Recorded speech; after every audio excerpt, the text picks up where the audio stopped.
माझं एकावर तर फारच लक्ष आहे। मी वाटच बघते की तो परत कधी धमकी देतोय। तो कुठे राहतो याचा पत्ता बित्ता मला काय माहिती नाही। अर्ध्या वेळेस माझं त्याचं नाव पण लक्षात राहत नाही, पण माणूस लक्षात आहे। या संपूर्ण भागात धमक्यांचा कोणी दिला असेल तर त्या एका व्यक्तीने दिलाय। आज नंतर धमकी मी खपवून घेणार नाही। त्याला थोडं जरी समजत असेल तर त्याला कळलं असेल मी कोणाबद्दल बोलते। दोघं तिघं फिरत होती, त्यातला सगळ्यात जास्ती उत्साही तोच व्यक्ती होता। आणि जो कार्यकर्ता भेटतो तो मला सांगतो त्याचा काहीतरी करा। म्हणजे कोणी मिर्झापूर टीव्ही सिरियल पाहिले काय? जेव्हा करू ना तर बारामती ही मिर्झापूरपेक्षा जास्ती डेंजरस होणार आहे। कारण असे अनुभव कधीच मी तरी आयुष्यात विचारही केला नव्हता। अशा अनेक घटना या मतदारसंघात झाल्या। काही लोक तर सगळीकडे धमक्या देतच फिरत होते। माझं एकावर तर फारच लक्ष आहे। मी वाटच बघते की तो परत कधी धमकी देतोय। तो कुठे राहतो याचा पत्ता बित्ता मला काय माहिती नाही। अर्ध्या वेळेस माझं त्याचं नाव पण लक्षात राहत नाही, पण माणूस लक्षात आहे। कारण सगळ्यात जास्त त्रास या संपूर्ण भागात धमक्यांचा कोणी दिला असेल तर त्या एका व्यक्तीने दिलाय। आणि माझा सगळ्यांना विनम्रपणे सांगायचं की मी तेव्हा कॅन्डिडेट होते, आता मी उमेदवार नाही आहे।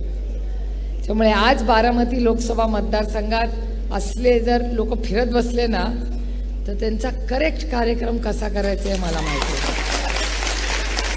त्याच्यामुळे बारामती लोकसभा मतदारसंघात आपल्या महाविकास आघाडीच्या कुठल्याही कार्यकर्त्यांनी आज नंतर धमकी मी खपवून घेणार नाही। त्यामुळे मला वाटत नाही, मी मगाशी पुरंदरमध्ये बोलले, त्याला थोडं जरी समजत असेल तर त्याला कळलं असेल मी कोणाबद्दल बोलते। दोघं तिघं फिरत होती, त्यातला सगळ्यात जास्ती उत्साही तोच व्यक्ती होता। आणि जो कार्यकर्ता भेटतो तो मला सांगतो त्याचा काहीतरी करा। मी म्हटलं आता कुणाचं काही करायची गरज नाही। जे उत्तर आपण द्यायची गरज होती ती मतदारांनीच त्यांना दिली आहे। त्याच्यामुळे आता फार काय भानगडी नाही, पण फक्त धमक्या नाही सहन होणार। बाकी तुम्हाला जे विरोधात बोलायचं आहे मन मोकळेपणे विरोधात बोला। कारण का शेवटी लोकशाही आहे आणि थोडा मजा भी होना चाहिए। कारण का आपण इथून हल्लाच करत नाही, तेच हल्ला करतात। पण चालू दे ना, तेवढं टीव्हीचा वेळ जातो, टीव्हीला लोकांना ऐकायला मिळतं। आणि ते बोलले की ते आपल्याला विचारणार तुमचं काय मत आहे, आपण म्हणणार रामकृष्ण हरी, ते तेवढं झालं। त्याच्यामुळे आपण आपला सुसंस्कृतपणा कधीही सोडला नाही आणि आपण कधी सोडायचाही नाही।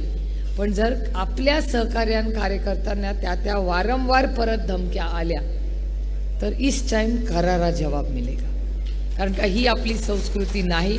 हे सगळं गलिच्छ राजकारण जे पुणे जिल्ह्यात आलंय ना, हे कुठेतरी थांबलं पाहिजे आणि त्याच्यासाठी आपल्याला हे लढावं लागेल। आता विधानसभा येईल, विधानसभा फार काय लांब नाही। माझं तर म्हणणं आहे आजपासूनच विधानसभेच्या कामाला लागा। आता एक एक दिवस महत्त्वाचा आहे, 100 का 120 दिवस राहिले। जे जे इच्छुक आहेत त्यांनी कामाला लागा, कारण सर्वे होतील संपूर्ण पुण्यात आणि आपल्याला मैदान तो पुरा खाली आहे। जो पाहिजे त्याला तिकीट मिळेल, कारण का सगळी इच्छुक तिकडेच आहेत।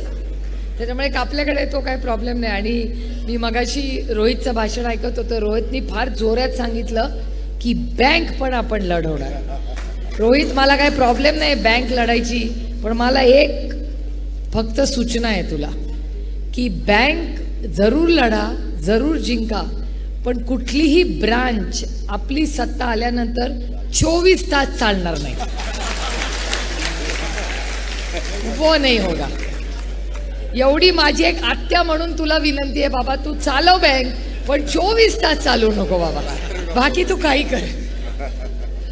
कारण मला उत्तर प्रदेशमधून एका खासदाराचा फोन आला, म्हणले ताई मेरे को बैंक में अकाउंट खोलना है। म्हणलं क्यों? से नहीं तुम्हारे निर्वाचन क्षेत्र में 24 घंटा बैंक चलता है, मेरे को वही खोलना है। म्हणलं भैया ऐसा नहीं होता। आणि मी तुम्हाला शब्द देते की बँक जी उघडी राहिली ना, त्याच्यात आज तो गरीब तिथला जो काम करत होता ना त्याला जेलमध्ये टाकलंय।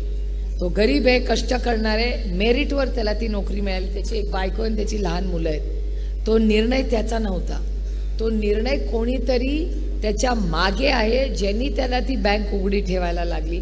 मी स्वतः उद्या दुर्गाडे सरांना फोन करून सांगणार आहे की दुर्गाडे सर, मी 15 दिवस देते तुम्हाला. तुम्ही ज्यांनी त्याला आदेश दिला त्या माणसाला पकडा आणि या माणसासाठी केस लढा.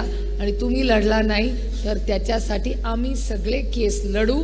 आणि ज्यांनी हे चुकीचं काम करायला लावलं, कारण का अर्थातच तो बिचारा तिथे कामगार आहे. तो का आता उद्या सचिन दोडकेनी जाईल, हे सगळे केटरर रात्रभर बसणार, काय करतील बिचारा, पापी पेट का सवाल आहे.